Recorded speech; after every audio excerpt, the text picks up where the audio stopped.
Good morning children. இன்னைக்கு நாம பார்க்க போறது botany 12th botany chapter 9 plant breeding அதாவது பயிர் பெருக்கம் செகண்ட் பார்ட் பார்க்க போறோம். இதுக்கு முன்னாலே நம்ம ஃபர்ஸ்ட் பார்ட்ல பயிர் பெருக்கம்னா என்ன அது எப்படி பெருக்கம் அடையலாம் பார்த்தோம். இப்போ நம்ம பசுமை புரட்சியில இருந்து பார்க்கறோம். உங்களுக்கு நல்லா தெரியும் green revolution ஆர் பசுமை புரட்சி அப்படினா என்ன? ஏதாவது ஐடியா இருக்குதா உங்களுக்கு பசுமை புரட்சி பத்தி? ஓகே, அது என்ன நம்ம சாப்டர்ல போய் பார்க்கலாம். பசுமை புரட்சி அப்படிங்கிற சொல் வில்லியம் எஸ்காட் அப்படின்றவர் தான் முதல்ல உருவாக்குனாரு. இவர் நிறைய ஆய்வுகள், முன்னேற்றங்கள், புதுமை, நிறைய டெக்னிக்ஸ் எல்லாம் செய்த முயற்சியின் விளைவாக தோன்றியது தான் பசுமை புரட்சி. 1940 இருந்து 1960 இதுக்கு இடைப்பட்ட காலத்தில் உலகம் முழுவதுமே குறிப்பாக சொல்லணும்னா வளர்ந்து வரும் நாடுகளில் கோதுமை, அரிசி போன்ற வேளாண் பொருட்களின் உற்பத்தியை பல மடங்கு உயர்த்தியது இந்த பசுமை புரட்சியினால தான். வளரும் நாடுகளில் வேளாண் உற்பத்தியை பெருக்குவதற்காக உயர் விளைச்சல் தரும் அது கூடவே தாங்கும் திறன் கொண்ட ரகங்களை அறிமுகப்படுத்துவதும் நீர் மற்றும் உர பயன்பாட்டு முறைகளும் வேளாண் மேன்மையை மேம்படுத்த தீவிர திட்டமிட்டு 1960 உருவாக்கப்பட்டது தான் பசுமை புரட்சி. இன்னொன்று வேளாண் புரட்சி, அதாவது 3ஆம் வேளாண் புரட்சி அப்படின்னும் அழைக்கப்படுகிறது. இந்த திட்டம் மெக்சிகோ நாட்டில் 1940 ஆரம்பிக்கப்பட்டு அப்புறம் இந்தியாவில் பல்வேறு பகுதிகளிலையும், அதாவது ஆசியா, மத்திய மேற்கு பகுதி, லத்தீன் அமெரிக்கா போன்ற நாடுகளில் வெற்றிகரமாக அறிமுகப்படுத்தப்பட்டது. இந்திய வேளாண் நிறுவனத்தின் முன்னாள் இயக்குனராக இருந்த டாக்டர் பிபி பால் அப்படின்றவர் மெக்சிகோவில் பரவலாக காணப்படும் நோரின் 10 அப்படிங்கிற குட்டை ரக மரபணுக்களை கொண்ட குட்டை கோதுமை ரகங்களை பெறுவதற்காக டாக்டர் என்இ போர்லாக்கின் அப்படிங்கிறவர் இந்தியாவுக்கு வர்றதுக்கான ஏற்பாடுகளை செய்யுங்க அப்படின்னு பசுமை புரட்சியின் தந்தை என்று அழைக்கப்படுகிற MS சுவாமிநாதனை கேட்டுக்கிட்டாரு. 1963ஆம் ஆண்டு மெக்சிகோவிலிருந்து அரை குட்டைத்தன்மையுடைய கோதுமை ரகம் இந்தியாவில் அறிமுகப்படுத்தப்பட்டது. இதன் மூலமாக உயர் விளைச்சல் தரக்கூடிய சொனாரா 64, சொனாலிகா, கல்யாண் சோனா போன்ற பல கோதுமை ரகங்களை பயிர் பெருக்கம் செய்வதற்காக 5 நீண்டகால திட்டங்கள்லாம் வகுத்தாங்க. இந்த ரகங்கள் எல்லாமே பரவலான உயிரி மற்றும் உயிரற்ற காரணிகளை தாங்கக்கூடிய திறன் கொண்டவை. இந்த கோதுமை மாதிரியே உரம் ஏற்கும் திறன் கொண்ட TN1, அதாவது டாய்சிங் நேட்டிவ் 1 அப்படின்னு சொல்லக்கூடிய முதல் அரை குட்டை கலப்பின நெல் ரகத்தை 1956 தாய்வானில் டாக்டர் MS சுவாமிநாதன் உருவாக்குனார்.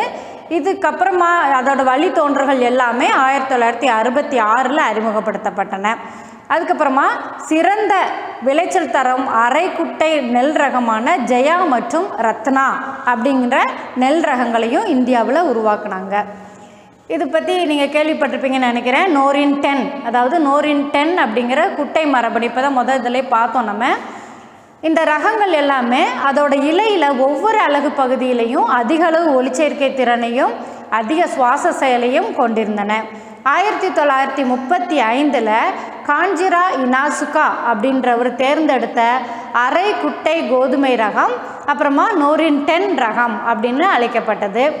இவர் அரை குட்டை மரபணுக்கள் உலகத்தில் கோதுமை விளைச்சலில் புரட்சி ஏற்படுத்தும், பல கோடி மக்களின் பசியையும் பட்டினியையும் போக்கும் அப்படின்றது அவர் அதை இன்ட்ரடியூஸ் பண்ணும்போதே நினச்சிருக்க மாட்டார் அப்படின்னு சொல்கிறாங்க.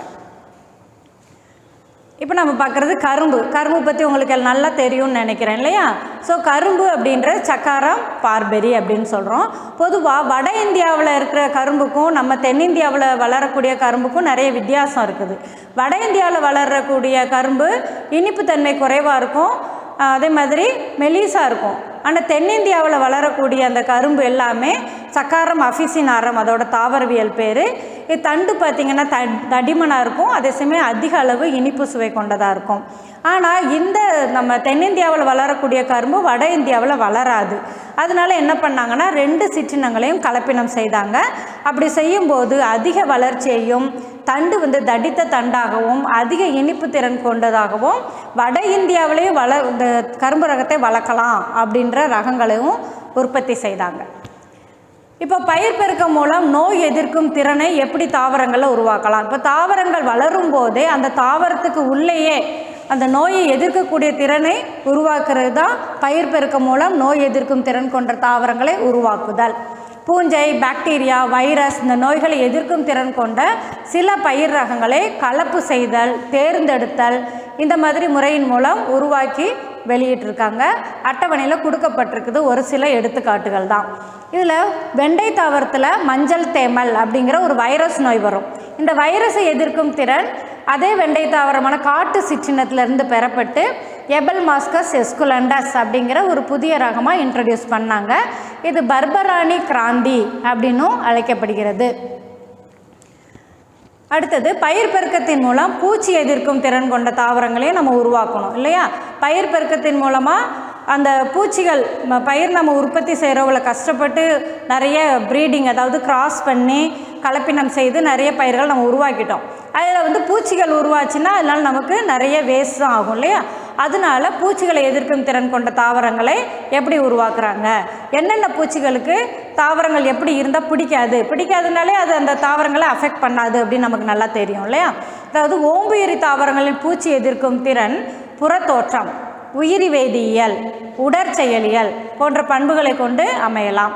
பல தாவரங்களில் பார்த்திங்கன்னா அந்த இலைகளில் தூவிகள் காணப்படும். அந்த தூவிகளை உடைய இலைகள் பூச்சி எதிர்க்கும் திறனுக்கு தொடர்புடையதாக இருக்குது. எடுத்துக்காட்டு கொடுத்துருக்காங்க பாருங்கள். பருத்தியில் இலை தத்து பூச்சி எதிர்ப்பு திறன், கோதுமையில் தானிய இலைவண்டு எதிர்ப்பு திறன், இதெல்லாம் திடமான தண்டுகள் கொண்ட கோதுமை ரம்பப்பூச்சிகளால் விரும்பப்படுவதில்லை. தண்டு நல்ல திக்காக இருந்தால் அந்த ரம்பப்பூச்சிங்கிறது கோதுமை தாக்கக்கூடியது, அதுக்கு அது பிடிக்கிறதில்ல. அதே மாதிரி தான் சாஃப்டாக இலை இருக்கிறது, மிருதுவான இலை இருக்கிறது, பூத்தேன் இதெல்லாம் இல்லாத பருத்தி ரகங்கள் உருவாக்குனாங்க. அது காய்ப்புழுக்களுக்கு பிடிக்காது, அதனால் காய்ப்புழு அந்த தாவரங்களை தாக்காது, அதுதான் அர்த்தம். அதே மாதிரி அதிக அஸ்பார்டிக் ஆசிட், அப்புறம் குறைந்த நைட்ரஜன், சர்க்கரை தன்மை கொண்ட சோளங்கள் சோளத்தண்டு துளைப்பான் அதுக்கு எதிர்ப்பு திறனை பெற்றுள்ளன. நெக்ஸ்ட் நம்ம நவீனத்தை பயிர் பெருக்கம்னா என்ன, மாடர்ன் பிளான்ட் ப்ரீடிங்னா என்ன அப்படின்றது பார்க்குறோம். பயிர் பெருக்க முறைகளில் முக்கிய நிகழ்வு மரபு பொறியியல், தாவர திசு வளர்ப்பு, புரோட்டோபிளாச இணைவு, அப்புறம் மூலக்கூறு குறிப்பு, டிஎன்ஏ, விரல் பதிவு, இது எல்லாமே நம்ம 8th சாப்டரில் ஏற்கனவே நம்ம பார்த்துட்டோம். ஜெனட்டிக்ஸில் அது மாதிரி திசு வளர்ப்பு இந்த சாப்டர்லேயே நம்ம பார்த்துட்டோம். இங்கே ஒரு எடுத்துக்காட்டு கொடுத்துருக்காங்க பாருங்கள். இது திசு வளர்ப்பு மூலம் உருவாக்கப்பட்டது தான். அதாவது டொமேட்டோ, தக்காளியவும் பொட்டேட்டோ உருளைக்கிழங்கையும் சேர்த்து ஒரே தாவரத்தில் கொண்டு வந்திருக்காங்க. அதாவது தரைக்கு மேலே தக்காளி அதாவது டொமேட்டோ வளருது, தரைக்கு கீழே பொட்டேட்டோ இல்லையா உருளைக்கிழங்கு, அதனால இந்த தாவரத்துக்கு பேர் பொமேட்டோ அப்படின்னு பேரிட்டிருக்காங்க. அடுத்து நம்ம புதிய தாவர பொறியியல் தொழில்நுட்ப முறைகள், அதாவது நியூ ப்ரீடிங் டெக்னிக்ஸ் அப்படின்னா என்ன, என்பிடி, இது எப்படி நம்ம கலப்பினம்னு சொல்கிறோம், எப்படி அதை கலப்பு செய்கிறாங்க அப்படின்றது ஒரு சின்ன ஒரு எக்ஸாம்பிள் மாதிரி கொடுத்துருக்காங்க. என்பிடி அப்படிங்கிறது தாவர பயிர் பெருக்கத்தில் புதிய பண்புகளை வளர்க்கவும் வேகப்படுத்தவும் பயன்படுத்தப்படுற ஒரு வழிமுறை. தாவரங்களுக்கு உள்ளேயே டிஎன்ஏவின் குறிப்பிட்ட இடங்களை மரபணு தொகையை திருத்தம் அதாவது ஜீனோம் எடிட்டிங் மூலமாக டிஎன்ஏவை குறிப்பிட்ட இடங்களில் மாற்றி புதிய பண்புகளை உடைய பயிர் தாவரங்களை உருவாக்குற முறை. பண்புக்கூறுகளில் நிறைய மாறுதல்களை செய்கிறதுக்கு சில ஸ்டெப்ஸ் எல்லாம் இருக்குது, அதை பாருங்கள். ஃபஸ்ட்டு மரபணு தொகையத்தை வெட்டுதல் மற்றும் மாற்றி அமைத்தல், CRISPR மற்றும் CIS இந்த முறைகள் வெட்டுதல் மற்றும் மாற்றி அமைத்தலை செய்கின்றன. அதுக்கு இது என்னன்னு பாருங்கள். CRISPR CIS9னா துல்லிய மரபணு தொகுப்பு, டிஎன்ஏவின் குறிப்பிட்ட வரிசையில் துண்டித்து புகுத்த வேண்டிய டிஎன்ஏ வரிசையை இணைக்கிறது, தான் அதோட ஃபங்க்ஷன். ஸோ அதில் ஃபுல் ஃபார்ம் கொடுத்துருக்காங்க. Clustered regularly interspaced short palindromic repeats. CIS9 இது கிளீவிங் புரோட்டீன். ஸோ இதன் மூலமாக மரபணு தொகையத்தை வெட்டுதல் மற்றும் மாற்றி அமைத்தல் நடைபெறுது. மரபணு தொகையத்தை திருத்தம் செய்தல், அதாவது ஆலிகோ நியூக்ளியோடைடு இயக்க திடீர் மாற்ற காரணி அப்படிங்கிற ஒரு டெக்னிக் மூலமாக சில இணை காரங்களில் மாற்றங்களை செய்கிறாங்க. ஒரே சிற்றினம் அல்லது நெருங்கிய தொடர்புடைய சிற்றினத்துக்குள்ள மரபணுக்கள் மாற்றப்படுவது, டிஎன்ஏவை மாற்றம் செய்யாமல் அதுக்குள்ளே இருக்கிற மரபணுவின் செயல்பாடுகளை ஒருங்கமைக்கும் முறை. இது எல்லாமே புதிய மரபணுக்களை மாற்றம் செய்யும் முறை. அடுத்து நம்ம பார்க்குறது நார்மன் இ போர்லாக் அப்படிங்கிறவரை பற்றி. இவர் தாவர நோயியலாளர் மற்றும் பயிர் பெருக்க வல்லுனர். இதெல்லாமே 1 மார்க்கில் வரும். நீங்கள் இதை படிக்கும் போதெல்லாம் அப்படியே கதை மாதிரி படிச்சுட்டே போனீங்கன்னா ரொம்ப ஈஸியாக நீங்கள் படிச்சிடலாம். ஸோ இவர் நார்மன் போர்லாக்ன்றவர் மெக்சிகோவில் இருக்க சொனாட் அப்படிங்கிற இடத்துல இருக்கிற பன்னாட்டு சோளம் மற்றும் கோதுமை மேம்பாட்டு நிறுவனத்தில் தான் அவருடைய லைஃபே ஃபுல் அண்ட் ஃபுல்லாக அதில் தான் இருந்துச்சு. அதிலே ரிசர்ச் பண்ணிக்கிட்டு அதை பற்றி அவர் நிறைய கலப்பினங்கள்லாம் கண்டுபிடிச்சிட்டு இருந்தார். உலகின் பல நாடுகளில் இப்போ பயிரிடப்படுற நோரின் 10, சொனாரா 64, லெர்மா ரோஜா 64 போன்ற புதிய உயர் விளைச்சல் கொண்ட மற்றும் துரு நோய் அப்படிங்கிற இந்த நோயை தாங்கக்கூடிய திறனை கொண்ட சாயாத புதிய கோதுமை ரகங்களை இவர் உருவாக்கினார் இல்லையா. காற்று மற்றும் மழை பெய்யும்போது இந்த கோதுமை ரகங்கள்லாம் சாஞ்சிரும். அப்படி இல்லாமல் இந்த தண்டு நல்ல ஸ்டிஃபாக இருக்கிற மாதிரியான கோதுமை ரகங்களை இவர் உருவாக்கியிருக்காரு. இதுதான் பசுமை புரட்சிக்கு அடிப்படை. இவருக்கு இதனாலேயே 1970 அமைதிக்கான நோபல் பரிசு வழங்கப்பட்டது. அடுத்து நம்ம பார்க்குற அறிவியலார் டாக்டர் MS சுவாமிநாதன் அவர்கள். இவர் சடுதி மாற்ற பயிர் பெருக்கத்தின் முன்னோடி. சடுதி மாற்றம் நீங்கள் இருந்தாலும் படிச்சிங்களே, மியூட்டேஷன், அதன் மூலமாக பயிர் பெருக்கத்தை இவர் உருவாக்குனார். இவர் சடுதி மாற்ற முறையின் மூலம் பொன்னிறமுடைய ஷர்பதி சொனாரா அப்படிங்கிற கோதுமை ரகத்தை உருவாக்கியிருக்காரு. இது இந்தியாவில் பசுமை புரட்சிக்கு வழிகோலியது. இவர் இந்திய பசுமை புரட்சியின் தந்தை என்று அழைக்கப்படுகிறார். இதெல்லாமே 1 மார்க்கில் வரக்கூடிய கொஸ்டின்ஸ். அடுத்து பார்க்க போகிறது நெல் ஜெயராமன். இவரை பற்றி நல்லா கேள்விப்பட்டிருப்பீங்கன்னு நினைக்கிறேன். தமிழ்நாட்டை சார்ந்தவர். இவர் டாக்டர் நம்மாழ்வார். இவர் உங்களுக்கு தெரியும் இல்லையா, டாக்டர் நம்மாழ்வார் இயற்கை வேளாண்மையின் தந்தை. இவர் இயற்கை வேளாண்மைக்கு தான் ரொம்ப இம்பார்ட்டன்ஸ் கொடுத்து கொண்டு வந்திருக்கிறாரு. அவருடைய சீடராக இருந்தவர் தான் நெல் ஜெயராமன் அவர்கள். இவர் திருவாரூர் மாவட்டத்தில் இருக்கக்கூடிய அதிரங்கம் அப்படிங்கிற கிராமத்தை சார்ந்தவர். டாக்டர் நம்மாழ்வாரின் சீடர் கூட. இவர் நமது நெல்லை பாதுகாப்போம் இயக்கம் அப்படிங்கிற இயக்கத்தில் தமிழ்நாடு அமைப்பில் ஒருங்கிணைப்பாளராக இருந்தார். பாரம்பரிய நெல் ரகங்களை பாதுகாப்பதில் அயராது பாடுபட்டவர். விவசாயிகளுக்கு பயிற்சி அளித்து அவர்களின் நிலங்களில் ஏற்படும் பாதிப்புகளை குறித்து கொண்டு அவற்றுக்கான ஆலோசனைகளையும் வழங்கியிருக்காரு. 2005 முதல்ல இவர் தன்னுடைய பண்ணையில் தனி ஒருவராக நெல் விதை திருவிழாவை நடத்தினார். 10வது திருவிழா 2016 அதிரங்கம் அப்படிங்கிற அவருடைய கிராமத்திலே நடைபெற்றது. இந்த திருவிழாவில் தமிழ்நாட்டில் இருக்கிற 7000க்கும் மேம்பட்ட விவசாயிகளோட 156 வகையான பாரம்பரிய நெல் ரகங்களை கண்காட்சிக்கு வச்சார். சர்வதேச நெல் ஆராய்ச்சி நிலையத்தில் உரையாற்றணும், அதுக்காக பிலிப்பைன்ஸ் அரசு இவரை அழைத்தது. 2011 இவர் சிறந்த இயற்கை விவசாயத்திற்கான மாநில விருதையும் பெற்றார். 2015 சிறந்த மரபணு பாதுகாப்பாளர் அப்படிங்கிற தேசிய விருதையும் பெற்றிருக்கிறார். நெக்ஸ்ட் நாம் பார்க்குறது விதை பாதுகாப்பு. இப்போ நம்ம கலப்பினம் செய்துட்டோம், பயிர்களை உருவாக்கிட்டோம், அடுத்து விதை உருவாகி இருக்குது. அந்த விதைகளை நாம் பாதுகாக்கணும் இல்லையா. ஸோ அது எப்படின்னு பார்க்கலாம். வேளாண் சமூக வாழ்வாதாரத்தில் முக்கிய கூறுகள் ஒன்றாக இருக்கிறது விதை தான். விதை பல காலமாக மேம்படுத்துதல், தேர்ந்தெடுத்தல் மூலம் உண்டான பயிர் சிற்றினங்கள் மற்றும் அதன் ரகங்களின் மரபணு விவரத்தின் உறைவிடமாக இருக்குது இல்லையா. இப்போ வளமான பயிர்களை மேம்படுத்தணும்னா விதை பாதுகாப்பு ரொம்ப ரொம்ப முக்கியம். விதை பாதுகாப்புனா என்ன, அதை எப்படி சேமிக்கலாம், அதோட பழைய கால முறையில் எப்படியெல்லாம் விதையை பாதுகாத்தாங்க, இப்போ புது முறையில் அதாவது நவீன முறையில் எப்படி பாதுகாக்கப்படுகிறது அப்படிங்கிறதே நம்ம அடுத்தது பார்க்கலாம். முதல்ல பாரம்பரிய விதை பாதுகாப்பு முறை. பழைய காலத்தில் எப்படி விதையை பாதுகாத்தாங்க அப்படின்னா, கொஞ்ச நாள் தான் விதையை சேமிக்கணும். அப்படிங்கும்போது மிக நுண்ணிய செம்மண், குண்டூர் மிளகாய் பொடி, வேப்பிலை பொடி, பாகக்காய் பொடி, முருங்கைக்காய் சாறு, புங்கை இலை சாறு, இது எல்லாத்தையுமே விதைக்கு மேலே பூசி பயன்படுத்தினாங்க. நெல் விதைகளை எப்படி பாதுகாத்தாங்க அப்படின்னா 1:10 அப்படிங்கிற விகிதத்தில் தயாரிக்கப்பட்ட உப்பு நீரில் ஊற வச்சு அதில் மேலே மிதக்கிற பதர்களை எடுத்துட்டு நிழலில் உலர்த்தி 1-2 வருஷம் வரைக்கும் சேமித்தாங்க. அப்புறமா சோள விதைகளை சுண்ணாம்பு நீரில் 10 நாள் ஊற வச்சு அப்புறமா அதை உலர்த்தி சேமித்தாங்க. கொண்டைக்கடலை விதைகளை எலுமிச்சை இலை எண்ணெய், பருத்தி விதை எண்ணெய், சோயா எண்ணெய், ஆமணக்கு எண்ணெய், இது எல்லாத்தையுமே அந்த எண்ணெய் கலவையில் கலந்து வச்சு சேமித்தாங்க. அப்புறம் சூரியகாந்தி விதைகளை உலர்ந்த விதை நீக்கப்பட்ட பீர்க்கங்காய் கூடுன்னு நம்ம சொல்கிறோம் இல்லையா, அதுக்குள்ளே வச்சு காற்று புகாத கலன்களில் சேமித்தாங்க. அடுத்தது இப்போ நவீன பாதுகாப்பு விதைகள் பாருங்கள். விதை பாதுகாத்தலில் நிறைய பல்வேறு முறைகள் இருக்குது நவீன முறையில். அதில் ஒன்று வந்து விதை நேர்த்தி செய்தல். வேளாண்மை, தோட்டக்கலைத்துறை இதிலெல்லாம் பார்த்திங்கன்னா விதை நேர்த்தி வேதிப்பொருட்களை கொண்டு, முக்கியமாக எதிர் நுண்ணுயிரி அல்லது பூஞ்சை கொல்லிகளை நம்ம நடவுக்கு முன்னாலேயே இட்டு நேர்த்தி செய்துடுறாங்க. அந்த விதை நேர்த்தி செய்கிறதுனால என்னென்ன பயன் இருக்குது அப்படின்னு பார்த்திங்கன்னா, தாவரங்களில் நோய் பரவுவதை தடுக்குது. நாற்றுக்கருகள்னால் சின்னதாக முளைக்கும் போதே கருகிரும், அந்த மாதிரி கருகாமல் இருக்கிறதுக்கு முன்னாலே விதைகளை பாதுகாக்குது. அப்புறம் முளைப்பு திறனை மேம்படுத்துகிறது. சேமித்து வைத்திருக்கும் தானியங்களை பூச்சிகள் தாக்காமல் பாதுகாக்கிறது. மண்ணில் உள்ள பூச்சிகளையும் கட்டுப்படுத்துகிறது.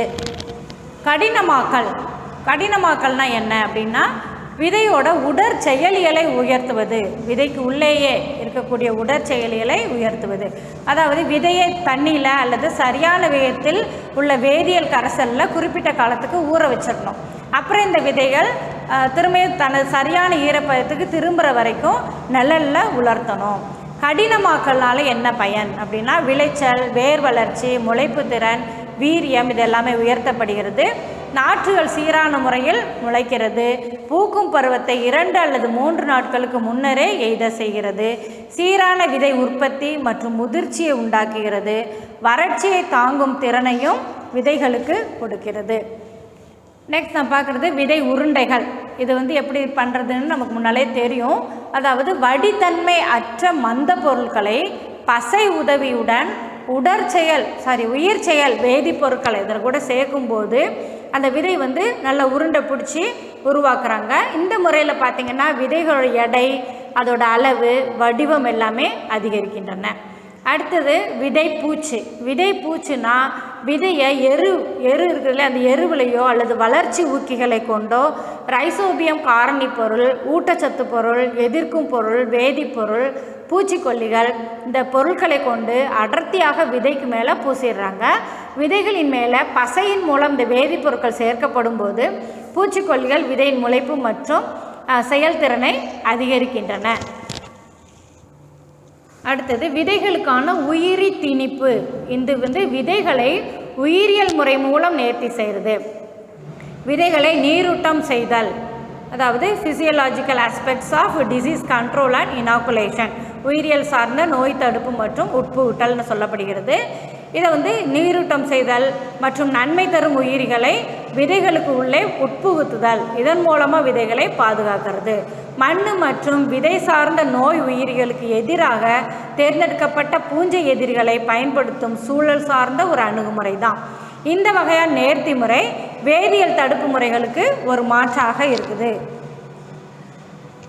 இப்போது விதை பாதுகாத்தாச்சு, விதையை சேமித்து வைக்கணும். அப்படிங்கும்போது விதை வந்து அதோட வாழ்வியல் முதிர்ச்சி அடைந்தவுடன் அந்த சேமிப்பு வந்து தாய் தாவரத்திலே ஆரம்பிச்சிருது. விதை சேகரித்த நாள்லேருந்து அந்த விதையை வந்து நம்ம விதைக்கும் காலம் வரைக்கும் முளைத்திறனோடு பாதுகாக்கிறது தான் விதை சேமிப்பு அப்படின்னு சொல்கிறோம். அறுவடைக்கு அப்புறமா விதைகளை பண்டக சாலையிலையோ, போக்குவரத்தின் இடைப்பட்ட இடங்களிலோ, சில்லறை கடைகள்லையோ சேமித்து வைக்கப்படுகின்றன.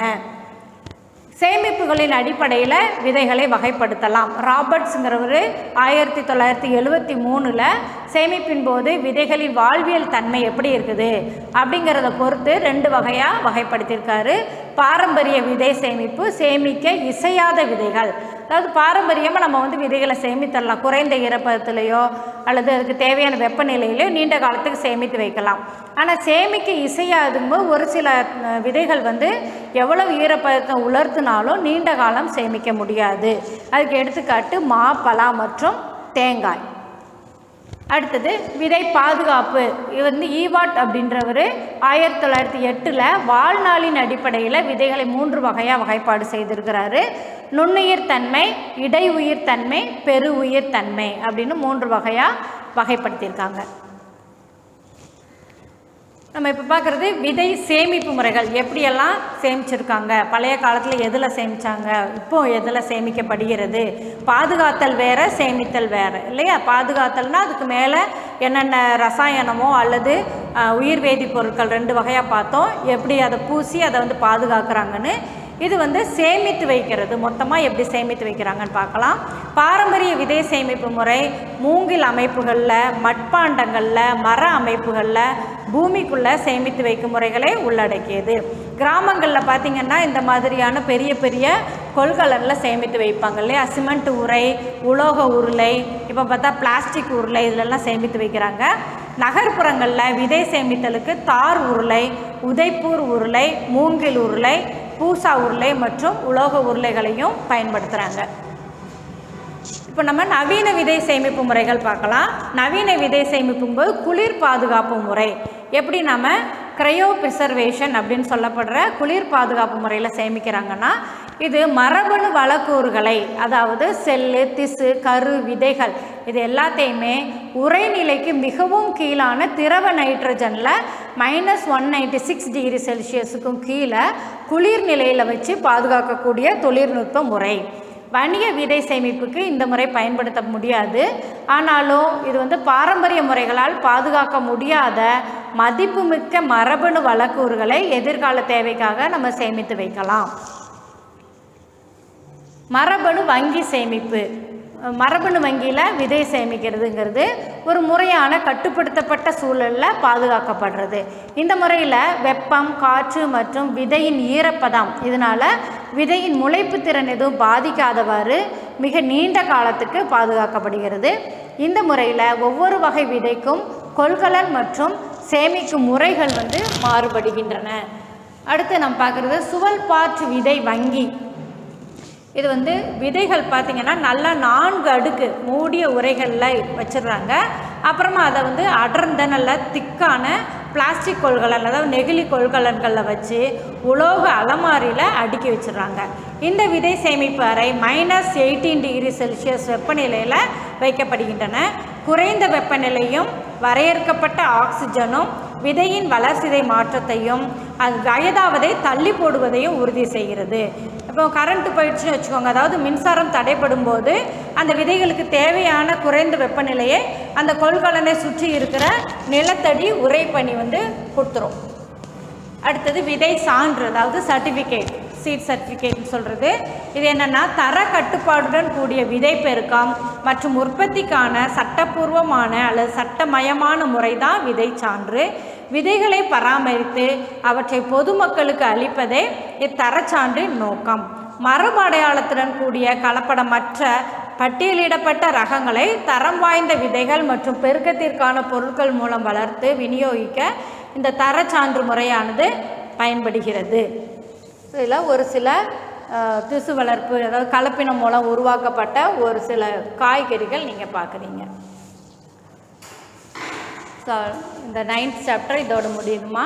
ஸோ இதில் இருக்க கொஸ்டின்ஸ் எல்லாமே நீங்கள் சின்ன சின்ன கேள்விகளை அண்டர்லைன் பண்ணி படிங்க. அப்படியே கதை மாதிரி நீங்கள் படிச்சுட்டே போகலாம். ரொம்ப ஈஸியானது தான். தேங்க்யூ.